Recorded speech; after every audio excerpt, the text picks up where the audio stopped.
Rajputra Films അവതരിപ്പിക്കുന്നു Malayalam film awards 2011. ജീവിതം യൗവന തീഷ്ണവും ഹൃദയം പ്രേമസുരഭിലവുമായിരിക്കുന്ന അസുലഭ കാലഘട്ടത്തിൽ ഒരു സംവിധായകൻ സിനിമ ചെയ്യുമ്പോൾ അതൊരു പ്രണയകാവ്യമായിരിക്കും. മികച്ച സംവിധായകൻ, പ്രണയത്തിന്റെ അഭിനവ സുൽത്താൻ Siddharth. Action. Trolley forward. Okay. മികച്ച നിർമ്മാതാവ്, കഥ എന്തായാലും പടം ഓടിയാൽ മതി എന്ന തത്വശാസ്ത്രത്തിന്റെ ഉപജ്ഞാതാക്കൾ പോൾ കല്ലിങ്കലും കുന്തക്കാരൻ വറീദുമാണ് ഇത്തവണ ഈ അവാർഡ് പങ്കിടുന്നത്. ഈ മഹിളാ സമാജം മുഴുവൻ സിനിമയിൽ അഭിനയിക്കാൻ വന്നത്.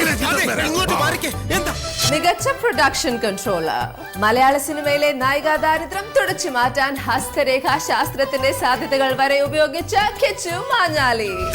ശകുന്തളെ, നിന്റെ കൈ എന്തോരം ഞാൻ നോക്കി നോക്കി മടുത്തതാ, ഇനി നോക്കാത്തവരുടെയൊക്കെ നോക്കട്ടെ. മികച്ച അതിഥി താരം, അതിഥി താരമായി എത്തി ക്യാമറയ്ക്ക് പിന്നിൽ മികച്ച അഭിനയം കാഴ്ചവെച്ച പൃഥ്വിരാജ്. കേട്ടിടത്തോളം കഥ അത്രയ്ക്ക് ബോറൊന്നുമല്ല, പക്ഷെ ഇത്രയും സ്ട്രഗിൾ ചെയ്തിട്ട് ഒടുവിൽ ഇങ്ങനെ അങ്ങ് പോയാലെങ്ങനെ? Life time achievement award goes to ചമ്യ കലയുടെ കുലപതി ലോറൻസ് ചാലക്കുടി.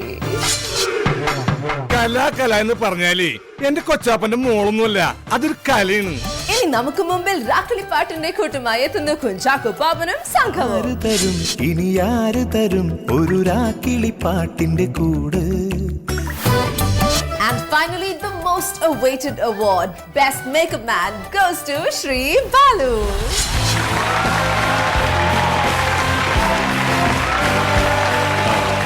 ഇതൊന്ന് പിടിച്ചേർന്നത്.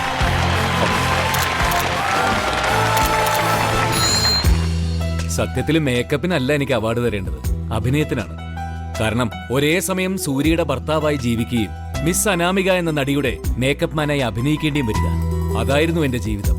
ആ ജീവിതം തന്നെയാണ് ഈ സിനിമ. നിങ്ങളുടെ തൊട്ടടുത്ത സിനിമ കൊട്ടകയിൽ മേക്കപ്പ് മാൻ.